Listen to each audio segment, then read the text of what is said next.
দর্শক আমন্ত্রণ জানাচ্ছি সবাইকে চ্যানেল 20 সাপ্তাহিক আয়োজন ইনসাইডে। আজকে আমরা বাংলাদেশের রফতানি খাত বিশেষ করে তৈরি পোশাক শিল্পের বর্তমান বাস্তবতা এবং চ্যালেঞ্জ নিয়ে আলোচনা করব। আপনারা জানেন যে গেল 1-1.5 মাস ধরে বাংলাদেশের রফতানি বিশেষ করে তৈরি পোশাক কারখানা খুলতে পারছে না। এখনও আইন শৃঙ্খলা পরিস্থিতি ব্যবসায়ীদের যেভাবে তারা চাচ্ছেন সেই পুরোপুরি অনুকূল পরিবেশ তৈরি হয়নি। বহির্বিশ্বেও একটা টার্মোয়েলের মতো সিচুয়েশন তৈরি হয়ে গেছে বাংলাদেশের এই সংকটকে কেন্দ্র করে।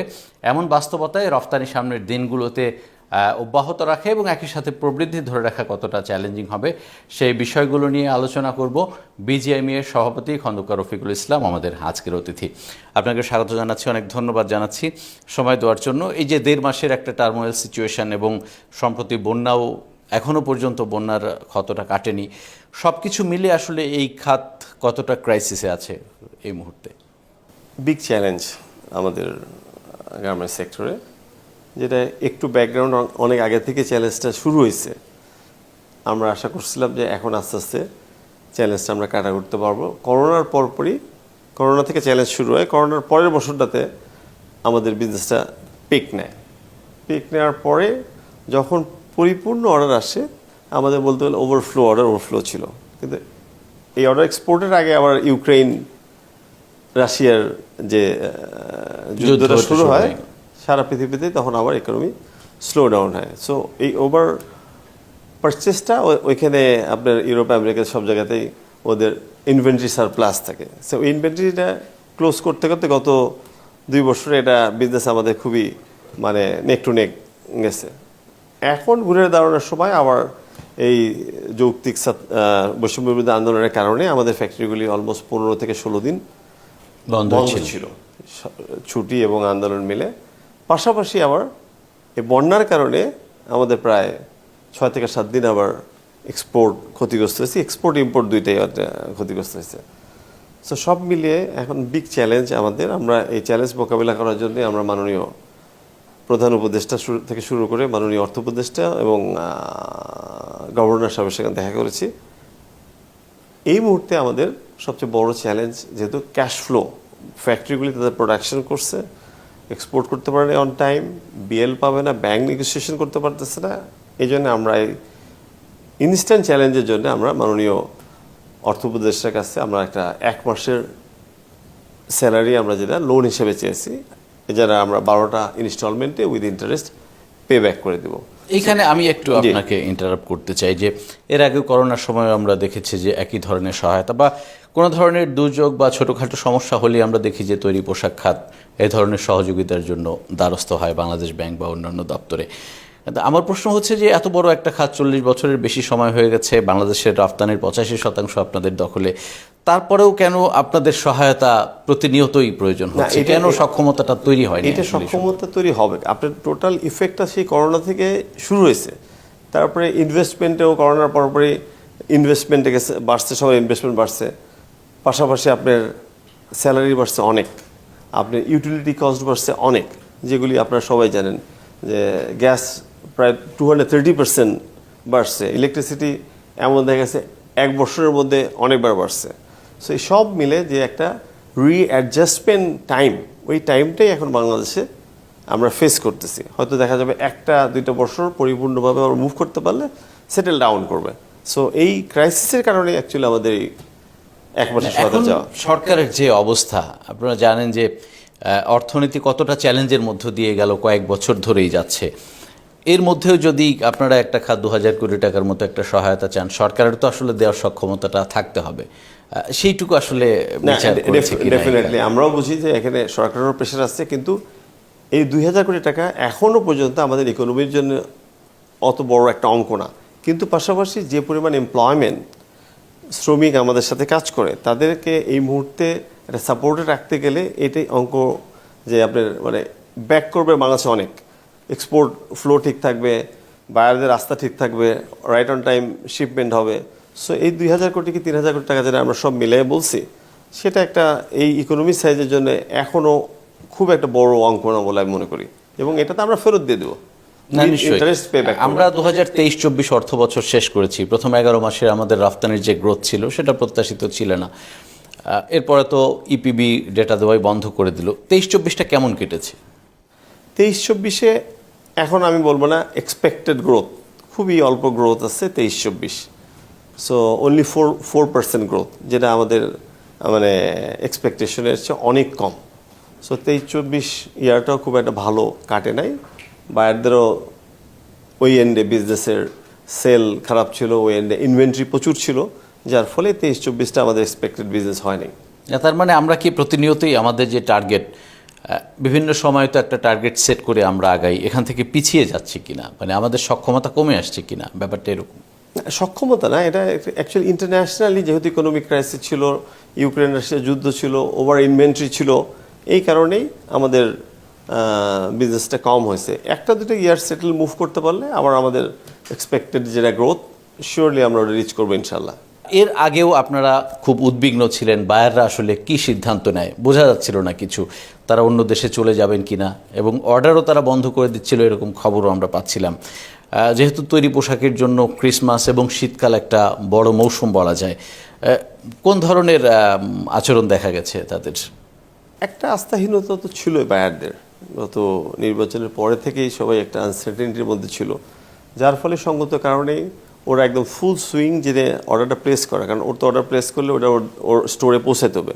সো ওই সব কারণে ওরা 100% যেটা বাংলাদেশের জন্য প্ল্যান করা ছিল ওই অর্ডারগুলি 100% দেয়নি, হয়তো কিছুটা শেয়ার করছে ওদের রিস্ক কাভার করার জন্য, যেটা ফার্স্ট ডেলিভারির জন্য।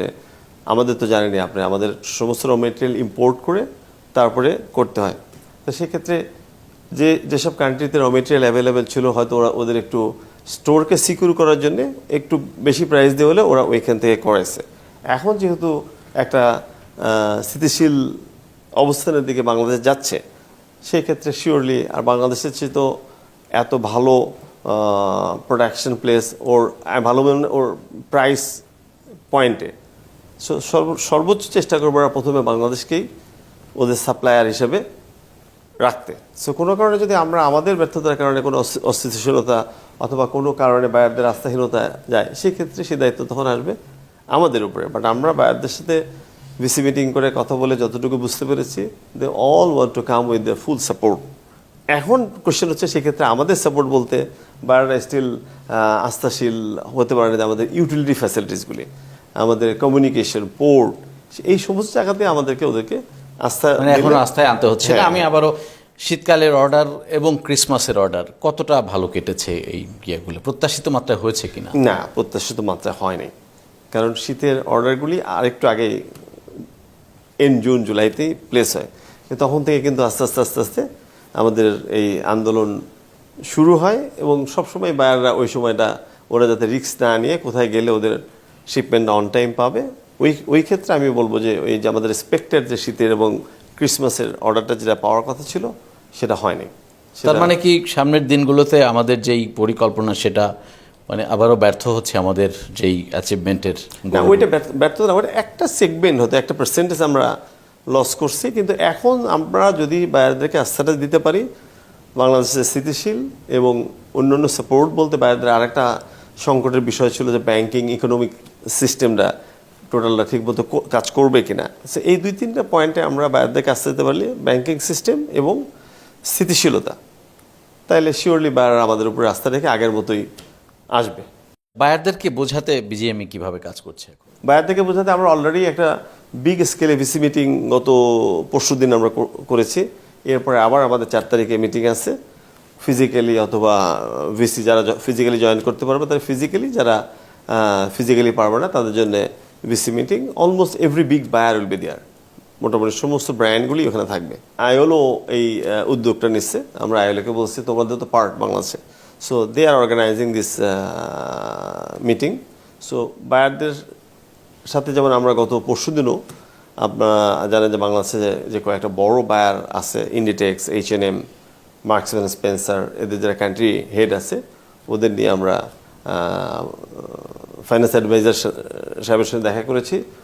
উনি ওনাদেরকে পূর্ণ আস্থা দিয়েছেন যে Bangladesh is safe, Bangladesh is in right track now, তোমরা নিশ্চিন্তে নির্ভয়ে বাংলাদেশে বিজনেস করতে পারো। নতুন একটা সরকার দায়িত্ব নিয়েছে, প্রত্যেকটা সরকারের দায়িত্ব নেওয়ার সাথে সাথেই আপনারা যারা উদ্যোক্তা তাদের ব্যবসায়িক পরিকল্পনায়ও কিছু নতুনত্ব আসে বা কিছু নতুন করে আপনারা সাজান। এই সরকার আসলে আপনাদের ব্যবসায়িক যেই প্রবৃদ্ধি সেটা ধরে রাখার ক্ষেত্রে কিভাবে সহযোগিতা করতে পারে, কি প্রত্যাশা করেন আপনারা?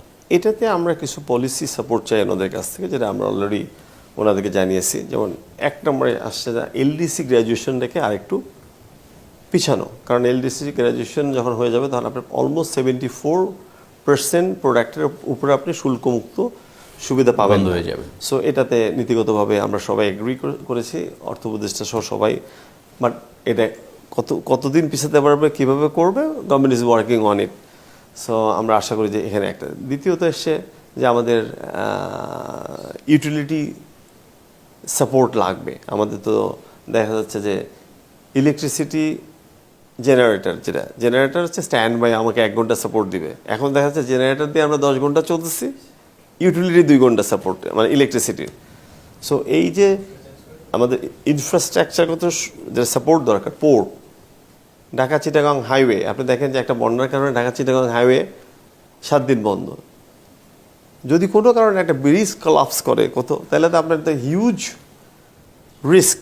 সো আমরাও এটা প্রপোজাল দিয়েছি, এখন থেকে মাথায় নিতে হবে যে ঢাকা চিটাগাং এক্সপ্রেসওয়ে, পোর্ট, আপনার যেটা আর একটা সবচেয়ে ইম্পর্টেন্ট হচ্ছিল আমাদের ডিপসি পোর্ট। তো এটা যত দ্রুত বায়ারদের, তো এখন সবারই ডিমান্ড হচ্ছে first fashion, first delivery. So পোর্টের কারণে কিন্তু আমরা ওইখানে অনেক পিছিয়ে আছি। সো এই কিছু পয়েন্ট যদি আমরা আস্তে আস্তে গভর্নমেন্ট থেকে একটা ক্লিয়ার ডিরেকশন পাই, তাহলে সবারই আস্থা, এবং প্রচুর ফরেন ইনভেস্টমেন্ট বিনিয়োগকারী যারা এখন হয়তো চায়নাতে ফ্যাক্টরি কষ্টের কারণে চালাতে পারবে না, ভিয়েতনামে পারবে না, তাদের জন্য ইজ গুড প্লেস বাংলাদেশ। কিন্তু প্রত্যেকেরই এই ডিমান্ডটা রয়ে গেছে। আমরা যদি উদ্যোক্তাদের এন্ডের কথা বলি, দীর্ঘদিন ধরে আমরা তুলনামূলক কম দামি পোশাক রফতানি করছি, ফলে আমাদের রফতানির ভলিউমটা বাড়ছে, কিন্তু ইন টার্ম অফ ভ্যালু আমরা ওইভাবে বাড়াতে পারছি না। তো আপনারা সমানতালে এই দিকটায় কাজ করতে পারছেন না কেন? আপনি যে বেসিক প্রোডাক্টগুলি বাংলাদেশ করতো, ওইখানে ম্যাক্সিমাম ফ্যাক্টরিগুলি বেসিক আইটেমের উপরে কম্পিটিশনটা হয়। এখন যেমন আমাদের মেইন ক্যাম্পেইন আছে যে আমাদের বাংলাদেশে এক্সপোর্টের 70% কটন বেস, 30% হচ্ছে ম্যানমেড ফাইবার। সারা পৃথিবীতে আবার টোটাল কনজামশনের 70% ম্যানমেড, 30% হচ্ছে কটন বেস। সো আমাদের এখন ম্যানমেড ফাইবারের দিকে, ফ্যাব্রিকের দিকে আমাদেরকে ইনভেস্টমেন্টে যেতে হবে, যেটাতে আপনার ওয়ার্ল্ড ডিম্যান্ড বেশি। তখন আপনি প্রাইসের ব্যাপারে আরও অ্যাডভান্টেজ পাবেন। সে ম্যানমেড ফাইবারের কারণে আমাদের গভর্নমেন্টের সাথে কিছু সাপোর্ট দরকার আছে। যেমন আমরা ম্যানমেড ফাইবারে একটা ইনসেন্টিভ গভর্নমেন্টকে রিকোয়েস্ট করেছি যে কিছু শুরুর জন্যে, হয়তো প্রথম দিকে সবাইকে এনকারেজ করার জন্য। সো এইগুলি মানে পলিসিগত সাপোর্ট পেলে ডেফিনেটলি বাংলাদেশে প্রাইস এবং অর্ডার দুইটাই বাড়বে। না, লাস্ট 5 বছরে আপনারা নিজেরা কতটুকু করতে পেরেছেন? এটা ভ্যালু এডিশনের জায়গায় কতটুকু উন্নতি করতে পেরেছেন? ভ্যালু এডিশন তো আপনি যেমন নিটে ভ্যালু এডিশন তো অনেক হয়েছে। নিটে অলমোস্ট আপনার 80% 90%ই ভ্যালু এডিশন। এখন আপনার ওভেন এবং অন্য প্রোডাক্টগুলিতে ভ্যালু এডিশন, নিটে তো অলমোস্ট 85-90% ভ্যালু এডিশন আছে। ওভেনে আপনার হচ্ছে বিগ ইনভেস্টমেন্টগুলি টেক্সটাইল, ম্যানমেড ফাইবার। সো এই বিগ ইনভেস্টমেন্টগুলি অ্যাকচুয়ালি এখন যদি গভর্নমেন্টের অর্থনৈতিক পরিস্থিতিটা মোটামুটি একটা আশানুরূপ পর্যায়ে আসে, তাহলে ডেফিনেটলি আস্তে আস্তে ফরেন প্লাস লোকাল যারা ইনভেস্ট করতে চায়, এই ব্যাকওয়ার্ড লিঙ্কেজে ইনভেস্ট করলে আপনার প্রাইস এবং অর্ডার দুইটাই আরও অনেক বাড়বে বলে আমি বিশ্বাস করি। না, আমরা শেষ করব যে এমনি ফোরকাস্টটা কি মনে হচ্ছে যে বাংলাদেশের প্রতি তো এক ধরনের পারসেপশন তৈরি হয়ে গেছে, আবার গ্লোবাল ইকোনমিক সিচুয়েশনও আপনারা প্রতিনিয়ত অবজার্ভ করেন। আগামী 1-2 বছরের মধ্যে আমাদের রফতানি কোন দিকে যেতে পারে? না, আমি অসম্ভব আশাবাদী। শুধুমাত্র আপনি নেক্সট 6 মান্থে আপনি টোটাল চেঞ্জ আমরা দেখতে পারবো বলে আশাবাদী। বাংলাদেশ সম্পর্কে, বাংলাদেশের প্রোডাক্ট কোয়ালিটি এবং অ্যাবিলিটি সম্পর্কে বায়াররা এখন পরিপূর্ণ আস্থা আছে। আমরা সেই প্রত্যাশা করি। অনেক ধন্যবাদ আপনাকে সময় দেওয়ার জন্য। ধন্যবাদ আপনাকে। দর্শকের সাথে শেষ করছি আজকের মতো ইনসাইট। ভালো থাকবেন সবাই।